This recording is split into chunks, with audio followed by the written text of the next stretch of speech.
Welcome back to Ron's Radio Corner. And here's a quick video, at least I hope, on the Eton Elite Executive.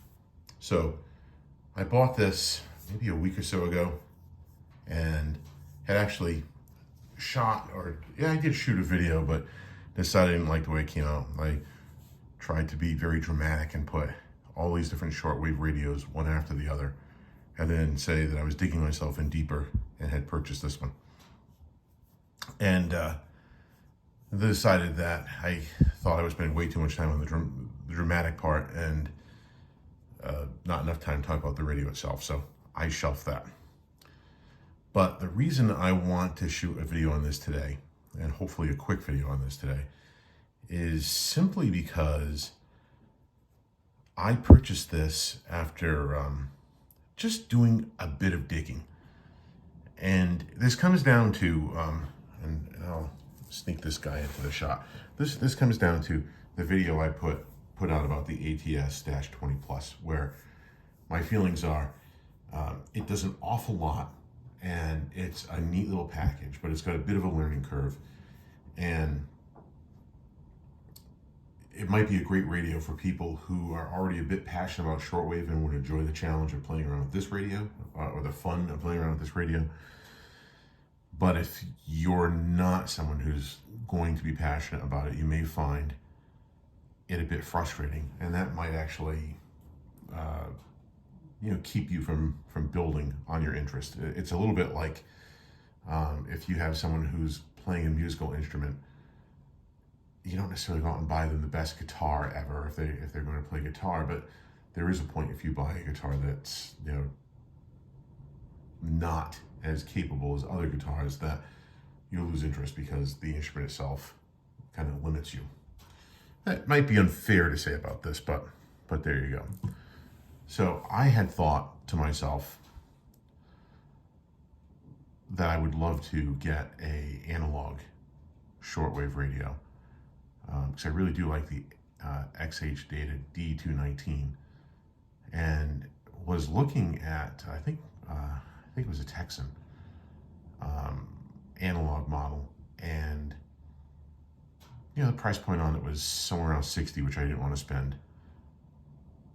And although I read some very positive reviews, I also saw some very mixed reviews. Through all of that, one of the radios that I had seen in several spots was the Elite Executive, and usually with pretty good praise. Really solid radio. I'm not sure if it's the absolute best radio in its price point, but a really solid radio.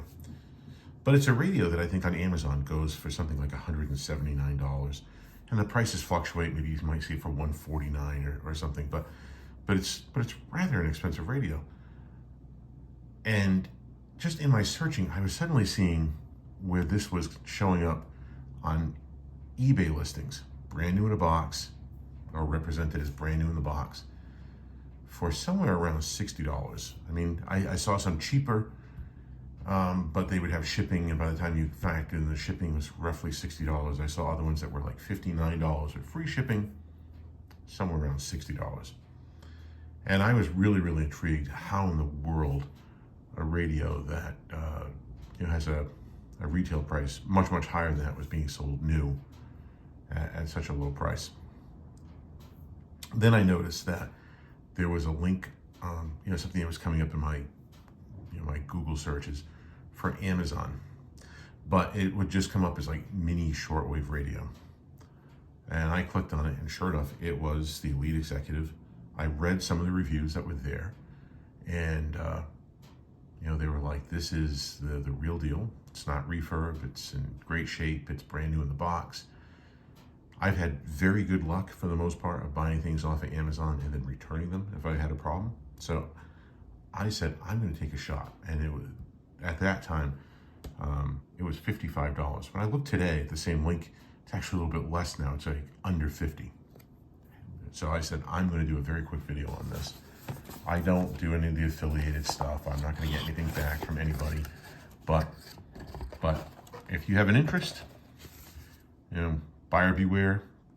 Do your own digging around, make your own decision. But if you have an interest, go hunt it out. So here we go. You get a rather comprehensive manual here.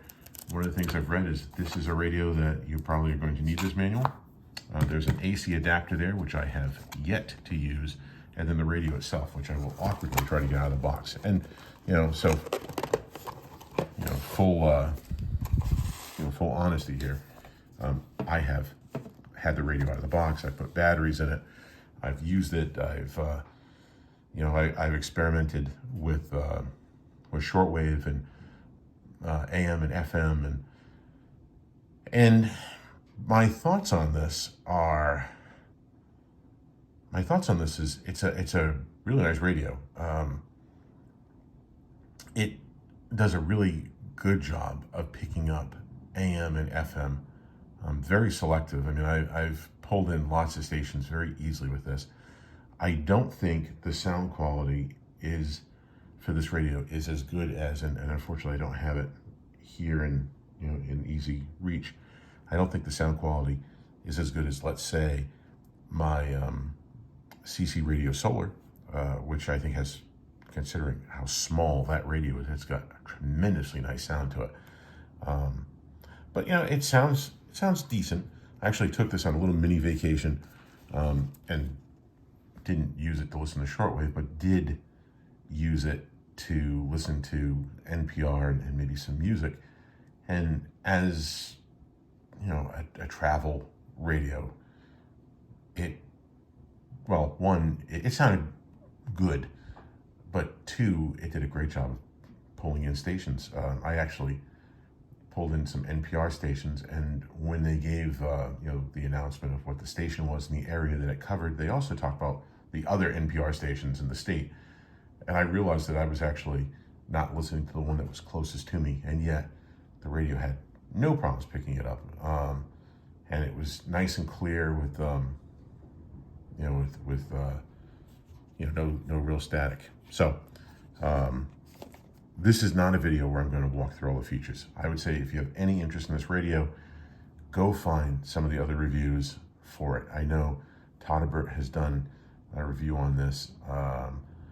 I know that Radio J. Allen has done a review on this. Some of the shortwave reviewers, both on their blogs and otherwise, have done reviews on this, and I looked at a bunch of them when I was trying to decide if I wanted to take a gamble on a $55 version of what should be a much more expensive radio. Well, not version, but a much more expensive radio being sold at $55. So the chair particle could be spit out of a black hole. So and so he really nice, which we now easy call to read Hawking display. radiation. I think there's a way to get that display to come on and stay on. I haven't spent a lot of time looking at the manual. I have sort of grabbed the radio and sort of fumbled my way through it. And from that standpoint, I can tell you, I was still able to use this like a regular radio, right? Even without taking the time to learn, all the things there are to learn about this radio, it was functional right out of the box. So you get the tuning knob on the side here, right? What I like is you can fast tune, you can slow tune, right? And then you can stop, which you can't tune in anything until you press it again. So that's really cool. With FM, there's a stereo mode. There's, the air band is on here. You have long wave, medium wave band. You have the AM meter band. If there's anything I really don't like about this radio, minor quibble, is you get this nice knob here, and then you get the little rotary knob here for volume, which I wish was something else. There's a line out, so I guess if you want to use some headphones. Oh, no, that's the headphone jack there. There's an input for the antenna jack. There's a switch here, which when I first got the radio, was set, I can't read what that says. There you go. It was set to low, And at first I was thinking, wow, this thing doesn't pick up anything. Flip the switch, boom. And suddenly I'm, picking up all sorts of stuff. The only other complaint, and I've seen this everywhere else, get this nice leather case, and I don't know if I can back this up so you can. Let's get this nice leather case, which is held on by magnets. But there's the antenna on the back here. So to take this case off, you've got to sort of wiggle it, and it's not so easy to do when I'm holding it like this, but just kind of awkward. It's almost like, why didn't they just have a notch cut around the antenna so it would just slide right off or something. But really the big issue with the leather case, and you'll see other reviewers talk about this, is there's no perforations here for the speaker, which means you can't leave it closed like this without muffling the sound, which seems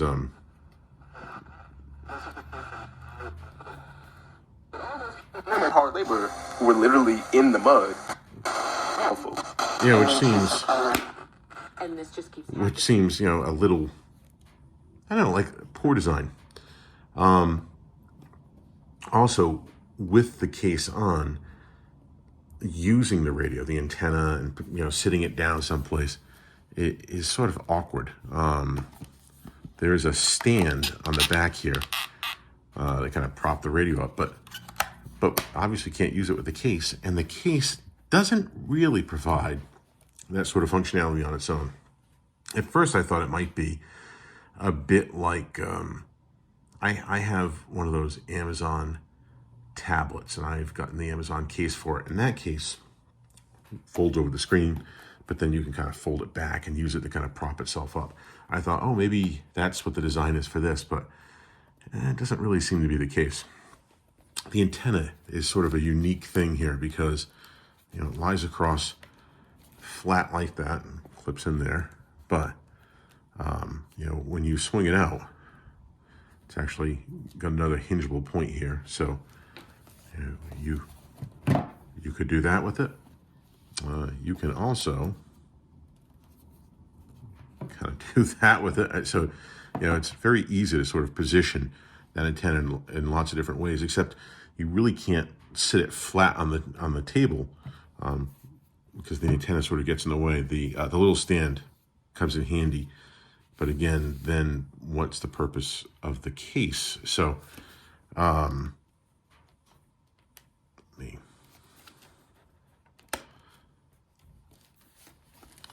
the purpose of the case, to the best of my knowledge, is sort of like if you're going to take it with you on a trip and you want to throw it in your travel bag, and this protects it. Now, I have said a few times in different videos, I'm not a shortwave guy, although I have way too many shortwave radios to claim that. But this one cost me $25. I have noticed that it's now giving me this little pulsing issue when I start it up. When I turn it on, that looks like it's an issue with the power switch. The battery on this sort of floats in the bottom of the case. I think there was maybe like a dot of glue that held it in place. It really has all the feel of a homemade radio, something you built yourself. That being said, I still like it. I still think it's great. You can pay more for this radio. I see where this is selling on Amazon for like 40 some odd dollars or whatnot. If you can get this for $50, $55, $60, Amazon, I think today was like $48. It's really tough to argue spending more than $25 or $30 for this. And it might even be tough to argue, if you're going to spend that money, that you should, you're getting the shortwave for the first time.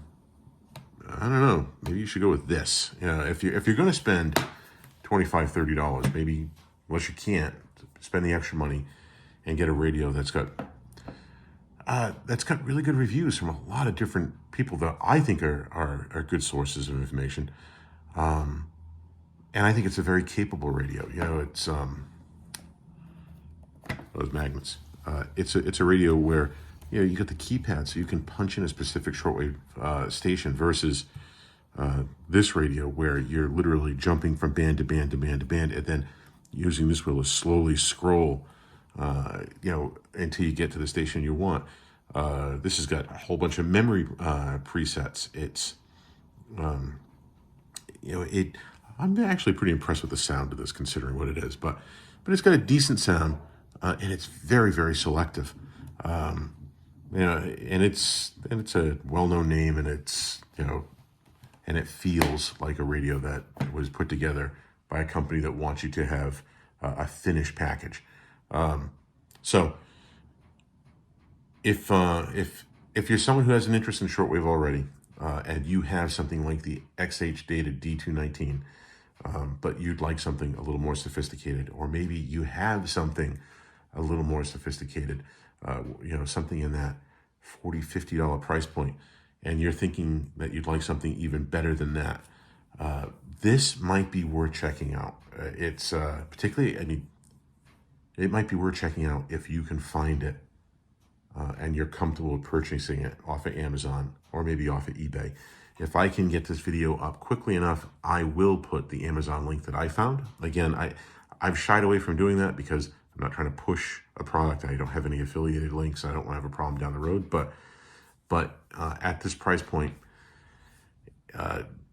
I'm pretty happy with my purchase. Again, buyer beware. Do your own research. Make your own decisions. But just looking at the reviews on Amazon, including recent ones, other people who have bought this radio are saying the same thing. It's come to them brand new in the box. The box was sealed.